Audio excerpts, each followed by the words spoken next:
Hello and welcome back to the spa. Hello. I'm Trudy J and we're all here.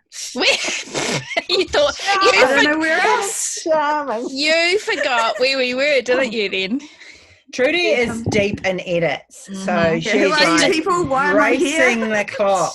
Trudy's deep in something. I just want to We say can call it edits. she came into this meeting with her eye mask still on, so she'd actually just dragged herself out of bed and came out. But she cares. That's why she's here. Yeah, I care, so I decided to turn up for this, even though I'm really behind. She's turned up, but she's not really present, if you know what I mean. Like, Little glaze going on in the eyes. Right, yeah. The lights are on, but nobody's Come on, home. people. Anyway, What are we doing? Let's deal with it. go, Cheryl. Well, today we thought about the funniest things that have happened or that we do as an author, and everybody's got their little take on that. So we won't belabor that point, but shall I start then? Yes. So I think the most bizarre thing about being an author is the things that I have to Google for my cozy mysteries. So I know different ways to kill people. Wow. And how it looks and what people are supposed to do when they find a dead body, because that happens to most of us. So does that like stop conversation when you're at a cocktail party and you're sipping on this fancy cocktail and you say to people, because she goes to those I know how to kill people. Does that freak them out at all, or do they kind of like? I try not to use that sentence too often. Well, just, you're a writer. You could reword that. Yes. Easily. Yes. Carry on with that sentence, and I will know how to kill you in 15 different ways. Yeah. You see it. Or actually, I could be thinking, you're a schmuck. I don't really think that highly of you. Perhaps you could be in my next book. Yes, there is that too. Yes, and that's another good one. Putting people you don't like in your book. Yeah. Yes. Don't you remember we made an awesome podcast with Morgana Best, the Aussie cozy mystery writer, and she said exactly that. Anybody that she was great. Go and listen to that, people. But you have to be careful, because I've got a group of friends that I put in my books all the time, and I'll always use people, and I put them in as horses or whatever. And I use someone who's very dear to me, and I made her a pregnant barn cat. She's never forgiven me. No. Absolutely never forgiven me. And you know who you are, because I know you're listening to me. Yes. She's I've forgotten about that. Gorgeous thing. A pregnant barn cat. How cute is that? Not really. She should be pleased. Exactly. Yeah, I mean, I think for me... But does she know who the father is, though? That's the thing. No, and that's another thing. It makes her loose, and she's not happy about that. See, she's a loose pregnant barn cat. That's how it works, man. Exactly. Yeah, suddenly I'm realising... Yeah, weirdest thing that happened to me is I spoke to a farmer friend about how slowly someone would die with rat poison. And like, has he noticed with rats, just, has he observed how long it takes and what the quantities are? And of course, like, if you were just, for instance, deciding to kill a person with that, and, luckily he knew I was a writer, but the people who were listening to the conversation didn't. And it was all a little bit odd for a moment there, but we pulled it back, and I managed to clarify. Okay. Yeah, it did. Yeah. But doesn't take as long as you would think. I mean, I've looked up murder too. Like, I've looked up ways to kill people off and what happens and stuff. But at the moment, so I'm editing, and I've got iron ore smelter pictures up on my computer screen. Very romantic. Nice. Yeah. So Really? I'm learning all about iron ore smelter process and things like that, because it's completely relevant somehow to my story. It's that rabbit hole thing, isn't it? Like, you go in to find a type of food and end up in the darkest, deepest somewhere learning about, martial arts back in the 1700s, Like, I mean, it's just, how does it even happen, And like an hour later, Too easy. Get out! Yeah. Okay. What else do we do as writers? Shah? What else do we do? I'm just thinking weird stuff as writers. Yeah, what do you do? What do I do? Yes. Well, I have puffy more stickers is what you do. I do a lot of puffy stickers, but I have more of an embarrassing recollection at a writers' conference, which wasn't my finest moment. So let me take you back to 2012, Romance Writers of America conference, back when 2,000 people could get into the same room. Those were the days. I remember fondly. Close. When you stood in a snuggled line up to people for Starbucks, like and they had no diseases. Yeah, I got to be honest, it was a little bit too much snuggling, but anyhow, and it was 2000, and so it was the awards dinner, and Trudy and I were there together with we have famous friends, and so we name drop.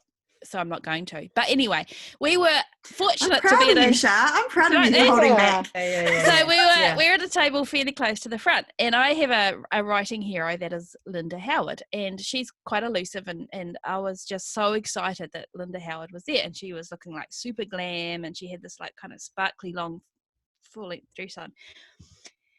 And because I'm me, I like, stalking from a distance kind of thing. There's no way I'd talk to anybody that I was actually fangirling over. But anyhow, she walked past, and the opportunity was just too great not to. She was coming towards our table. Tripped her up. And no, you not rugby quite. tackled her. Slightly worse. So I stood up, and because I only wear high heels approximately once every 5 years, I was a little unsteady on my feet. So I stood up and I kind of turned behind my chair, and just as Linda Howard was walking past, and I tipped and I lost my balance, and I put my hand on her breast. And she looked at me, and I looked at her, and then I just sat down and pretended it didn't happen. And she carried on. Oh my God, that could be famous. You've touched Linda Howard's breast. Well, it felt all kind of hard and pokey because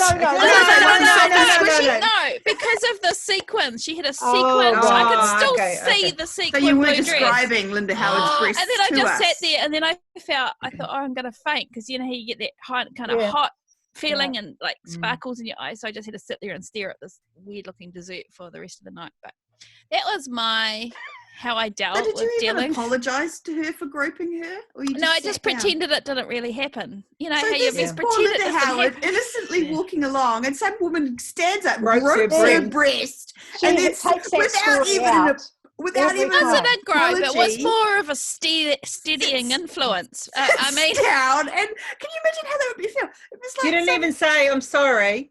I think I did. I think she looked startled, and to be fair, we were both startled. But I just said, I think I used my big girl words, and I said, "Excuse me," but excuse me for groping your breast. Now that I've groped your breast, I'd love to chat to you, and you're my hero. I was aiming for. Not stalkerish at all. Not stalkerish. No. Oh, okay. That was the winner, really. I'm sorry. Yeah. Okay, I want to ask a question, a quick fire question. Oh gosh. Okay. Tell me something I don't know about you. Oh. Trudy. You know everything, Wendy. No, I don't know everything. No, I don't. Come on, go, Trudy. No. Okay, Shah.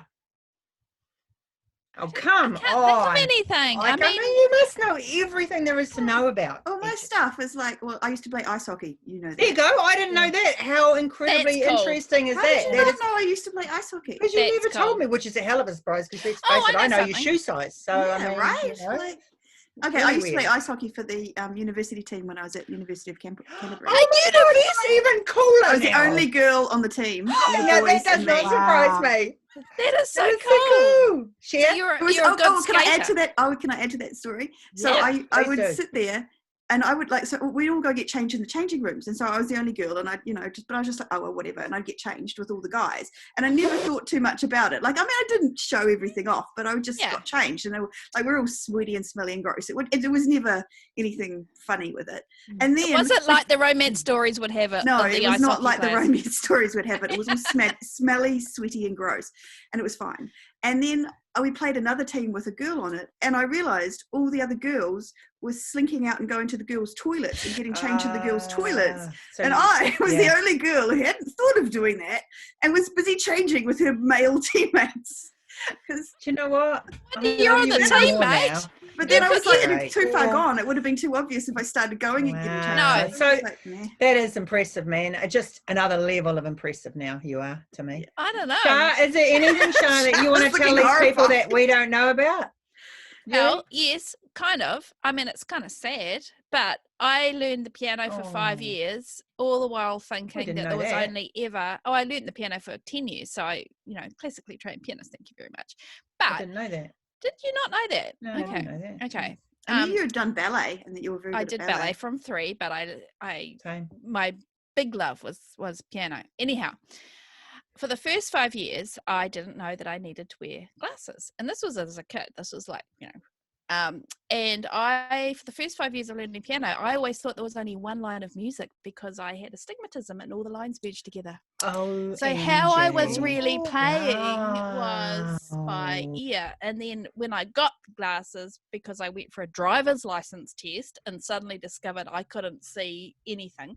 How old were you? 15? I was 15 at that point. I'd been learning from the age of 10. I learned from Oh my 10 to God. 21. Wow. But then I was no good. Well, I mean, I was okay, but it took me about a year to adjust to 5 lines of music.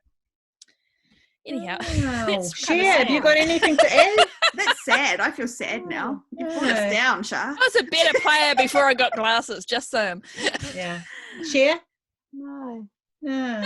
Well, we could ask all kinds of things of you, because Trudy and I learn something every time there's a conference when you two room together. And oh my I God, tell you, it's like an eye opener. The pair of them together.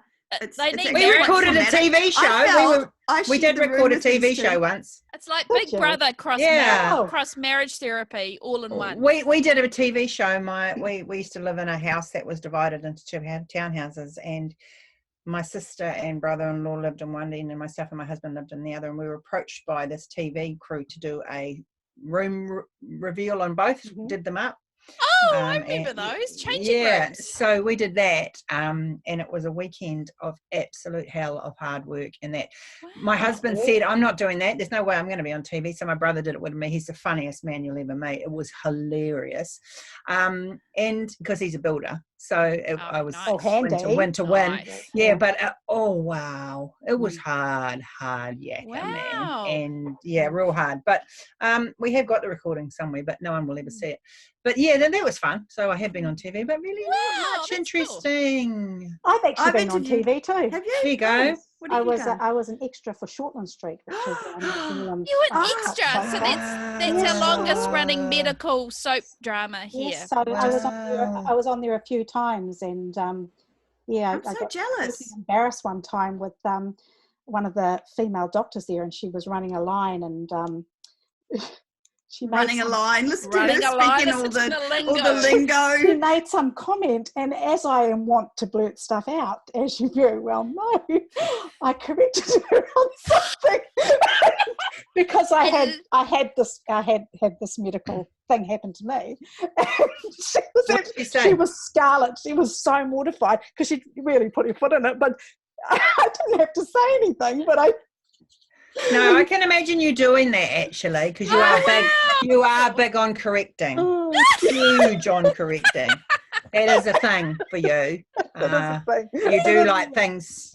You're like, you've got nothing, and then you come out with reality TV and working as an extra on New Zealand's actually, there's a lot more. The more that I think about it, there's a lot more. Yeah, I know. I've interviewed famous people. Me too. I've served Robson Green. I interviewed. I've met off Stand By Me. Can't remember his name. Yeah. Okay. All right. There's no need to go on about what you did, Wendy. Yeah.